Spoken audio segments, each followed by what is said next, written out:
Oh, Lucien. My dear. Love you, love you, love you. Please. I do. From the first time I saw you in Covent Garden. Oh. You won't remember? Well, you do actually remember. Yes, it was at Theatre Delights. It was Theatre Delights, yes. You did really well. And then I saw you here and I was like, wow, well done. Thank you. You know, he's the one that plays the main character, Kayode, who is struggling with his identity. Are you struggling with your identity? Yes. Yeah, somewhat. Yes. He struggles with his identity. He struggles with his ambition as well. I think that's the one of the key things for him that has driven him throughout his life. And then to come to a point where everything he believes, or he believes he is suddenly thrown back in his face. It's quite disturbing. It's quite traumatic for him. He lashes out and heads to the motherland, as it were, to find himself. To the arms of his mum. To the arms of mama. And obviously your wife, Rita. Yes. She's not really convinced about you going No, back. So no. there's a bit of tension there. Yes. Your good friend comes to save you. Indeed. Fola comes along. Does yes. Fola actually fancy you? Well, you see, now this is very interesting because there's this implication and suggestion that Fola has a thing for Kayode.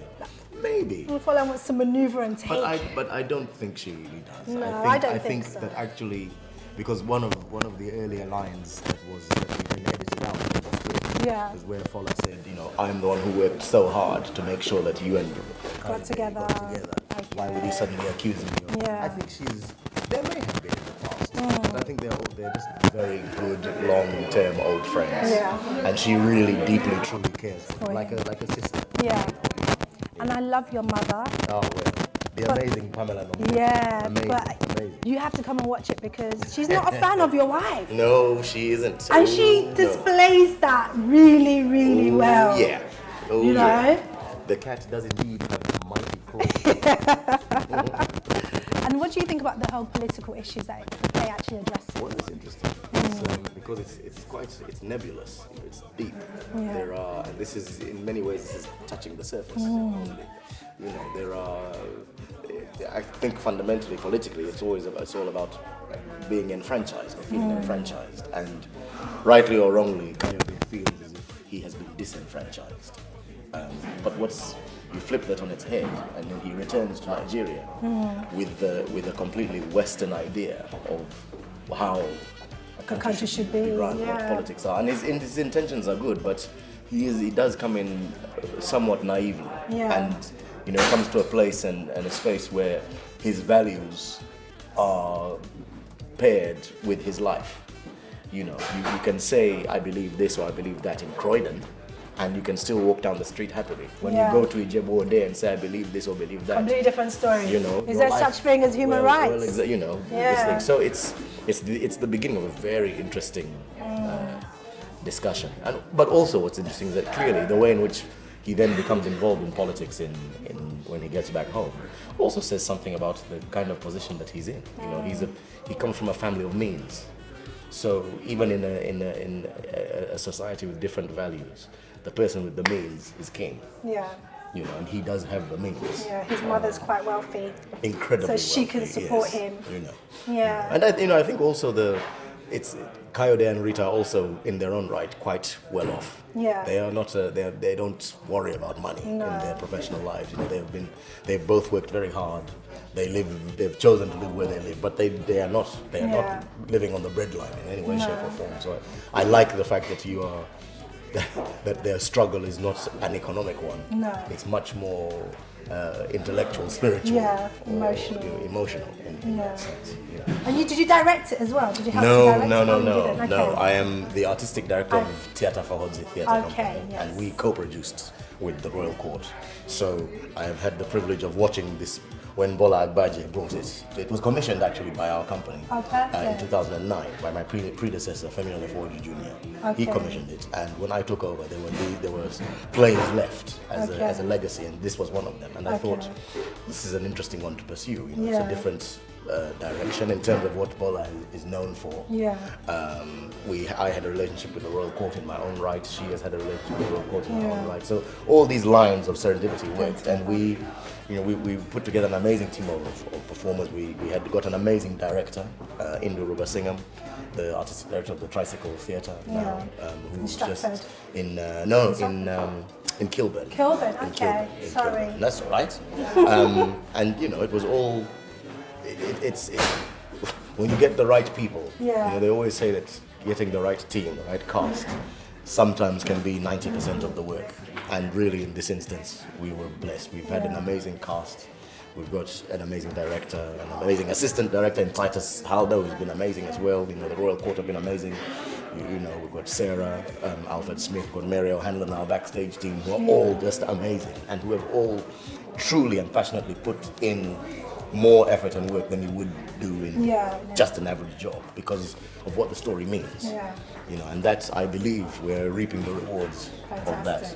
So everyone, you've heard it. Come down and support. Come down and support. Bola's doing amazing, amazing work. Bring your family down. Come and see what it's like. You know, it's amazing. And Lucien plays really, really well. You've done a fantastic job. So I'm now here with Bola Agbaje. Thank you. I'm a big fan of yours. Everybody knows. Like, I think you've done amazing work. Oh, thank you. Seriously, like, belong. Thank you. You're raising the bar. Okay. Well done. Thank you. Do you know, and hold on, did you actually used to work in housing? Yeah. So how did this all start? When did it click? Like, oh, I can actually write plays. Well, I wanted to be an actor at first, and then like the frustration of not kind of having roles that were for black people, and you know, not caricature roles or stereotypical roles. So I thought, you know what, I'm gonna go off and I'm gonna write my own role. And that's how it started. But then, and then it just kind of, you know, when it just spirals out of control, it's so hard. Because people always want me to explain like how it happened, and it's like, it's just one thing after another. You know? Okay, so what was your first play? Gone Too Far was my first play. And you won an award for that. Can you imagine her first play? She goes out there, risk it all, and you win a Livy Award. I know, but then it's a bit hard because like if it's up there, you've got to kind of keep climbing. I think you can't you're go doing down. that. I think you're actually doing that. I didn't get to see Gone Too Far, but I've heard a lot of reviews about it. We're making it into a film, so hopefully you get to see it as a movie, Oh my God, no limits. No, not at all. So the play Belong, Yeah. how did you, or when did you decide to write it? Well, Theatre for Hodzi is the theatre group, and they do plays about Africans in Britain. Okay. And so they commissioned me to write a play. And but what was great is they just gave me free range, and so they said, you know, just write what you want to write. And my sister's husband decided that he was going to go back to Nigeria last year and just get involved in the election. So it was like, what are you doing? Like, you're not a politician. But he was just like, you know, well, you know, like that's the great thing and the beauty about Nigeria, that anybody can get involved in politics. And so he just went there and he did really get involved. And I just thought that was quite interesting. And I've got this thing about identity and trying to figure out identity and what is it, you know, what is everyone's notion of home. And that's where the play was birthed. I think I really identified with that. It's like, where do I actually belong? Because I go back to Nigeria and often.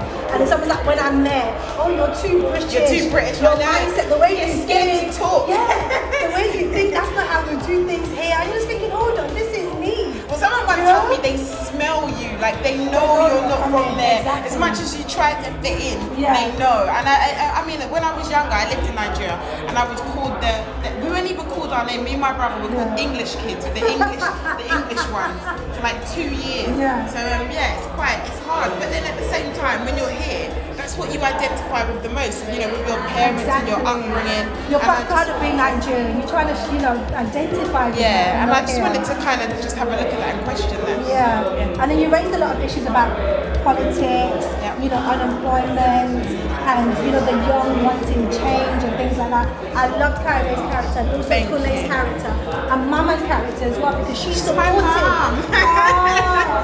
She supported the change. She was really urging them on, you can do this. Yeah, that's my mom. She's my mom. She's amazing. Yeah, she is. Yeah, and I mean, the more I write, the more I realise that I have to write powerful black roles for women, because it's easy to write a role for a man, but it's even harder to write good roles for women without kind of being condescending or make them feel that they're just another part of something, and that they as you know yourself, strong black women is needed. And the three women you portrayed were amazing.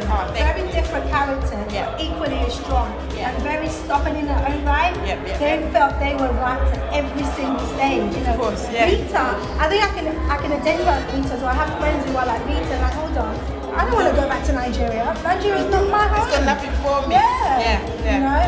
But well done. Thank you. Really, really well done. Thank you very much. We just want to get everybody to come down, come and support. Yes, come and see support the the play. Nigerian sister. Yes, so come to Peckham. That's why we go to Peckham. Because when it's at the Royal Court, people say, why is it so far? Why do you have to put it there? Well, now it's in the end. It's in Peckham. You know, Peckham's known as mini Lagos. So come down to Lagos in England and come and see him play. Bring your kids, bring your boyfriend, bring your girlfriends. Come and enjoy. Yes, exactly. You know, it's something that you can all identify with. So well done on Belong. Thank you. Belong, my new play, is down at Theatre Local in Peckham. That's 133 Peckham Rye. You can't miss it. It's across the road from the train station. It's going to be on from the 31st of May to the 23rd of June. It's pay what you like on the door, which means that you can come. If you wanted to pay 20p to come and watch this show, you can pay 20p. That's right, I'm not lying. It is pay what you like. So come on down and follow me on Twitter, Bola Agbaje. That's it. Follow me. And yeah, that's it. Come down and see the new play. Thank you.